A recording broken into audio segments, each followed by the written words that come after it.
Buddies! Yo! What's going on? It's Concert Buddy. It's the holiday season.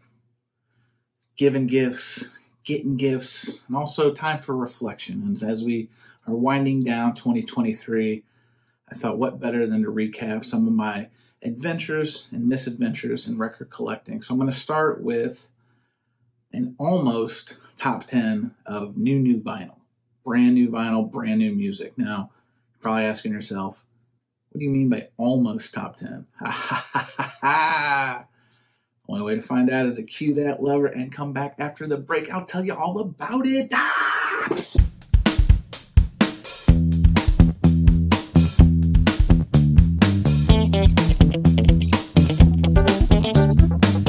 So buddies, I probably did a not so great job of immersing myself in new music this year. I'm going to own it. A lot going on.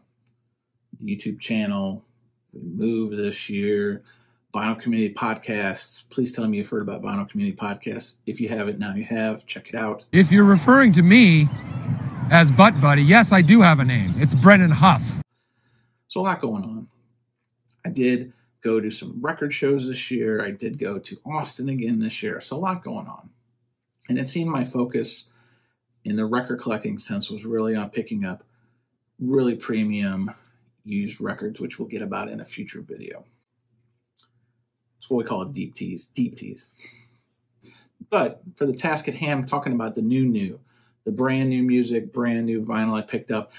And I said in the beginning, it's an almost top 10. What I mean by that is it's not even 10. So shame on me, shame on Concert Buddy, dropped the ball here. But I think what I did pick up had good intention, good value, good purpose to adding it to my collection. So let's kick it off. Then I look and I see a guy, he makes videos for 14-year-old girls and wants to call himself a megastar. So a little forewarning, I've got records all over the place at the house. They're still in boxes. The move is still getting to a conclusion. I'm working on the record room. I got a lot going on. So I'm not going to be actually doing the show and tell kind of move. So I'm going to use some digital graphics, but hopefully you can forgive me, buddies. First record I'm going to talk about in terms of the new, I picked up the latest Miley Cyrus record. I'll go ahead and throw the trash. Go ahead and call me trash. Go ahead and turn off the video now if you're upset with me. But Endless Summer Vacation was her most recent release. Came out in the beginning part of the year in March. Probably the most signature release on this was the first track release, Flowers. I gotta be honest, Miley, I know there's a certain girl in the Midwest, currently in Kansas City, who is kind of the pop dominant star of the day, and I'm not going to argue that, but Miley, for my money, is probably my favorite current pop star. I enjoy her music. She's authentic. She writes her own stuff. Even the smoker voice is kind of cool to me. I gotta be honest. You want to see my tits? But anyway, this album was really good. I ended up picking up the red variant, which I think was through her web store, and I enjoyed it. It was a good listen, and I'm happy I picked it up. Yeah. So the next record I'm going to talk about, the new, is I'm going to stick with the females, and that's Lana Del Rey's latest, Did You Know There's a Tunnel Under Ocean Boulevard? This thing has so many different variants, and I've got several Lana Del Rey records in my collection, so I wasn't sure I was going to pick this up because I've got probably about 4 or 5 at this point, and they're all good. She's a very good performer, good singer, writes really good songs. I kind of was waiting on this, and I'm learning that, and this is part of my hesitancy in picking up the new, is there's so many different variants, color variants, cover variants. Sometimes they release these new releases later in the year with bonus tracks. I mean, there's just so much confusion and noise in the vinyl landscape about new music. And so that's partly why I kind of held off on buying a lot of these records. In fact, I don't think, outside of a Foo Fighters record, that's another deep tease that I'll talk about in a little bit, I didn't really pick up any of these records when they first came out for these reasons: the variants, the extras, the retailer exclusive, etc. And this Lana Del Rey is no exception.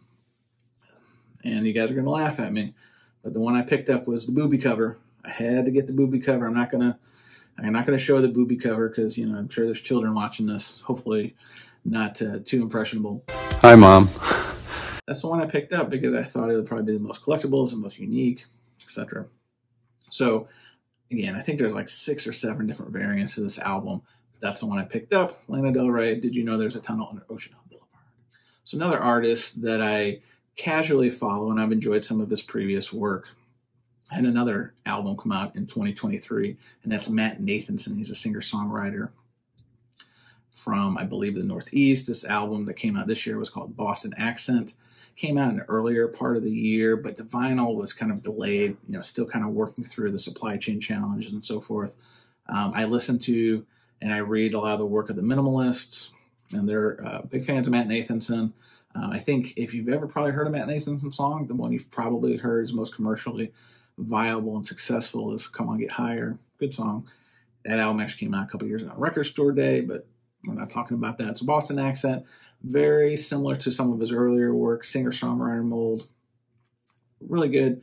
Listen. I've only listened to it like once because I listened to the digital when it first kind of came out to kind of get a feel because I don't have everything that Matt Nathanson's put out, but I will say his fans are pretty committed because if you try to go back and get some of his back titles on vinyl, I mean, get ready to get the Visa card out because it can get a little pricey. So I liked the album when I first heard it digitally upon release. Looking forward to the vinyl that came out, and I grabbed it. Again, not right away, but maybe within the first week or two.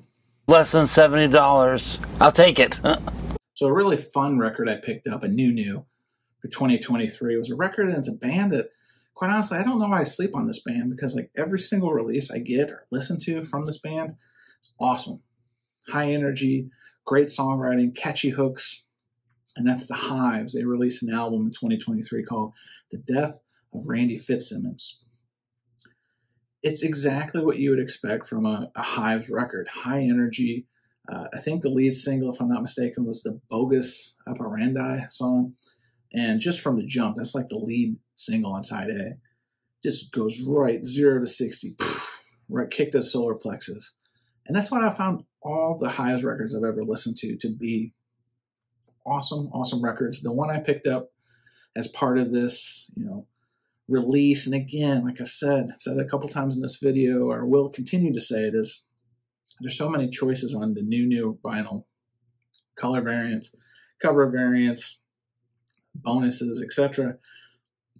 The one I picked up, because I didn't pick this album up right away when it came out, I kind of let it marinate or marinate for a minute because there were so many variants. I picked up the Glow in the Dark, which normally Glow in the Dark, not my thing because the sound quality is not great. But I waited and read some of the reviews online that said, actually, this Glow in the Dark actually sounds good.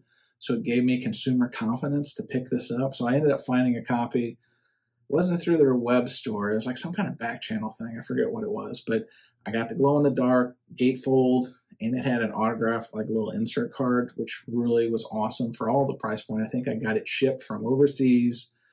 Gosh, less than $60. So really happy. And this was an album that, again, like, where have you been all my life? They've always been around. Like, every Hives album is really good, really fun. It's a band that definitely is on my list. I've never seen them live. I'd love to see them live, but you know, it's kind of like Encino Man. I'm in a block of ice and I know of the Hives, but for whatever reason, I just haven't like put the rubber to the road to go see these guys and collect all their vinyl, which 2023, I was kind of retconning and going back and trying to pick that stuff up. But The Death of Randy Fitzsimmons, cool album. Steve Carlson even recently featured it on his channel. And that was kind of one of the impetus, the inspirations for making this top 10-ish, almost top 10 of new vinyl. Steve does a great job on his channel talking about new records, and Steve picks up all kinds of new records. He's one of the select few that I really trust his judgment when it comes to new releases. But anyway, neither here nor there. The Hives, The Death of Randy Fitzsimmons, awesome that I added it in 2023. No, I'm just getting warmed up. Now, Buddy's another album I'd be remiss without talking about in this new department is an album from an independent artist that I talked about previously this year on the channel. If you're interested, after I kind of give my little spiel here, I've got videos, the podcast.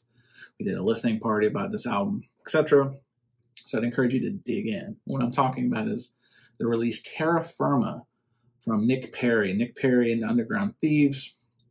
Now, Nick Perry, an independent artist who found fame and success about 20 years ago with a band called Silvertide.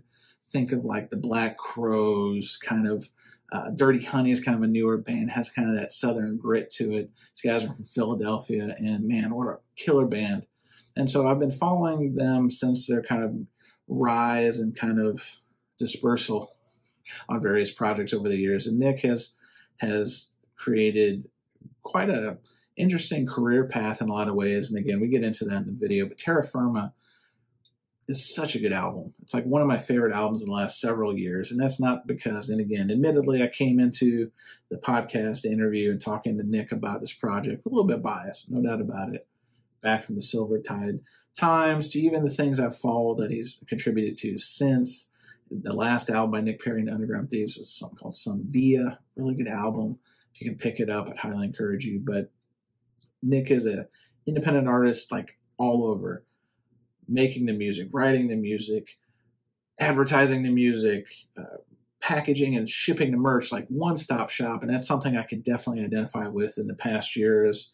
We've done Vinyl Community Podcast, kind of feeling that entrepreneurial spirit, but at the same time, it's a lot, man. And so not only did he make a great album, but he got it out and got it to me, got it to several people, because through me, I was able to share this with several people in the vinyl community directly and indirectly.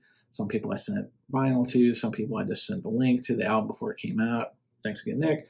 It's a great album. If you're a fan of like Pink Floyd or Neil Young or just like earnest songwriting with like some great guitar licks, great, it's just great. Like there's so much to this. And admittedly, obviously, I went in both hands, head first into this material. And, anytime there's somebody that you really admire as a musician and they come out with a new project, there's always a little trepidation, but this album pays off in spades, especially if you've never heard it. Like, highly encourage you to check this out. And when we wrapped up the interview for the podcast, Nick and I were kind of talking offline, and he had mentioned like, hey, I think 2024 is going to be a really cool year. We can't announce it yet, but there's something really cool coming.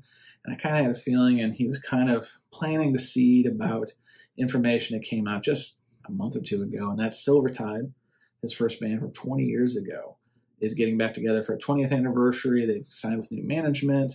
Hopefully this means new music. Even hopefullier, if that's the word, is I hope their album Show and Tell somehow can get released on vinyl, even if it's by means of re-recording it, like the Taylor Swift model. Everclear did this. Several bands and artists have re-recorded their music as a way to get around the entanglement of licensing and copywriting and all that stuff, because these labels really can sometimes have their tentacles in that stuff. Anyway, I'm pumped, like karate kick pumped, that Silvertide is getting back together, because these guys, from Nick to the singer Walt Laffey to Brian Weaver on bass, they're a great band. When they're locked in and they're all on the same page, man, these dudes are badass. So anyway, Terra Firma, Nick Perry's solo release this year, so good. And he doesn't need me to say this, but I'm proud of this guy because of what he did, and to get this album out from start to finish, not only just writing it, but everything was like really hyper-focused in terms of quality, from the way they recorded it to the way they put it on vinyl. It was recorded on tape. Steve Falone from Sterling Sound in New York, cut it. I mean, everything was quality, and he, literally was selling stage equipment, old guitars, everything to get this project up. So be proud of what you did with Terra Firma, Nick, if you're watching this.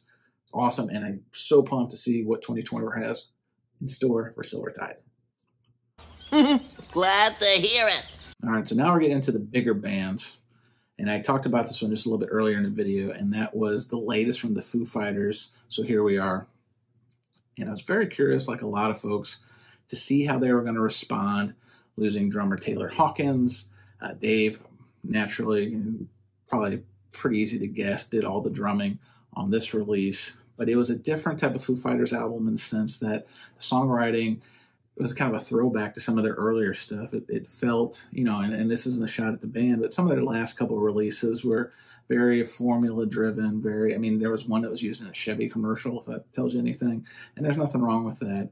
Always a good live show. I've seen the Foo Fighters several times. But this album piqued my interest because, quite frankly, I didn't think the Foo Fighters would continue after Taylor left us. And so to see them come out with another album, to see them hire a touring drummer, who I'm pretty sure they're going to make the full-time drummer, this album was definitely something that piqued my interest. And this was one that I picked up upon release, picked up the white vinyl, and it was very good. I mean, there's songs dedicated kind of to Taylor about his passing. There's some about Dave's mom, who also passed, Virginia Grohl.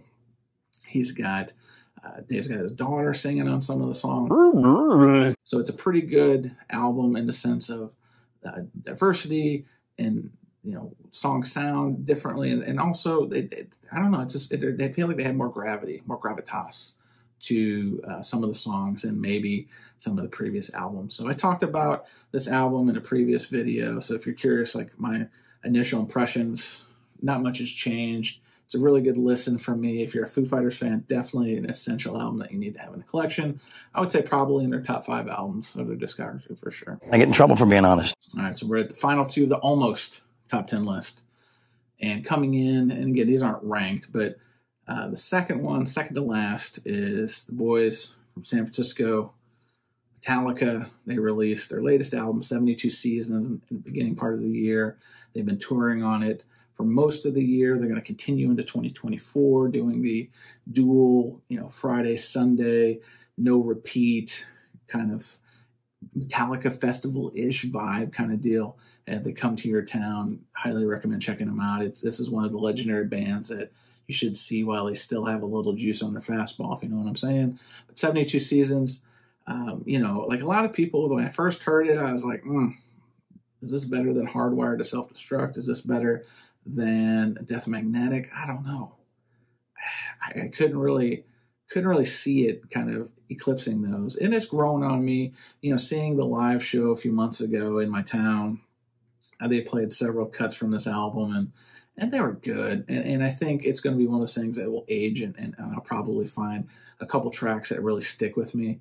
One thing they did do is through this tour in 2023, they came to each city, and they had a different color variant. So when they came to St. Louis, they did a St. Louis exclusive color variant, which I thought was kind of neat. But they press everything now out of their own pressing facility on their own label, Blackened Records. And it's a good record. I'm glad I picked it up. I waited because there were so many different variants. Like I said before, you know, there's the web store, the Met Club exclusive. There's a Walmart variant. That's the one I ended up picking up first. There's these city exclusives. I mean, we're getting like Red Hot Chili Peppers level of the amount of variants and color variants there are. It would have been cool if they made it a cover variant, like at retail or something like that, but neither here nor there. So anyway, 72 Seasons Metallica is one of my only new pickups of 2023. I'm not superstitious, but I am a little stitious. So the last record I'm going to talk about for this video is, in some areas of the vinyl community, it's very polarizing, and that's the latest from the Rolling Stones, Hackney Diamonds. Again, another record that I didn't order when it first got announced. I know several people did. Felipe, Jasmine Felipe, I'm looking at you because you sent me some information on it. I kind of held out because I was waiting to see what all the variants would be. And this one kind of took variants to another level in the sense that they released a cover variant for each Major League Baseball team. Now, St. Louis is a big baseball city. The Cardinals are super important to the fabric of the city and the culture. I didn't pick that one up. I just could not bite on that. But in being patient, which is a virtue that a lot of record collectors should employ more often, being honest, no judgment. I've had to learn it the hard way myself. I didn't buy that. I didn't buy the color variants. I didn't buy the Amazon exclusive green. I didn't do any of that stuff. Good friend of the program, Arnaldo, his channel is Fidelios_frequency, had sent me a note that there was a pop-up shop near him in New York, and there was an exclusive variant to these pop-up shops. And so he said, if you went back to the store, would I want one? Of course. So again, the patience paid off because I got an exclusive cover variants and execution that only these pop-up shops across the country, I think in Los Angeles, maybe New York, I don't know where all they were, maybe Paris. I'm assuming they're the significant metropolitan cities in the world. So I'm happy I got that. I listened to it. Sounds good. It's produced by Andrew Watt, who's kind of the flavor du jour in terms of producing records. You know, the Rolling Stones. He did Eddie Vedder's last solo album. He kind of got his break working with Justin Bieber back in the day. He's one of these guys who was a musician himself, didn't really kind of go anywhere. And then next thing you know, he's producing other people's music, and he's giving a lot of bands, he's giving a lot of artists, Elton John, Ozzy Osbourne, he's giving them kind of contemporary kind of injection to their music. And so far, pretty good results. Hackney Diamonds is no different. I enjoyed the album. It was one of those ones that I sampled first digitally, obviously not buying it in the immediate rush of vinyl. And I enjoyed it. I actually, it was one of the records I would run to, like when I would go exercise and go out for a nice jog. I enjoyed it. Good tempo. You have that song with Paul McCartney. Had a lot of guest spots. The guest spots don't really do it for me, but the fact these guys are in their 70s and 80s, I think Keith Richards just turned 80 over the weekend as I'm filming this. I mean, the fact these guys are still able to put up solid contemporary music. It was their first new album in 18 years. Awesome. So I was happy to add that to the collection. My first time on a jumbo jet.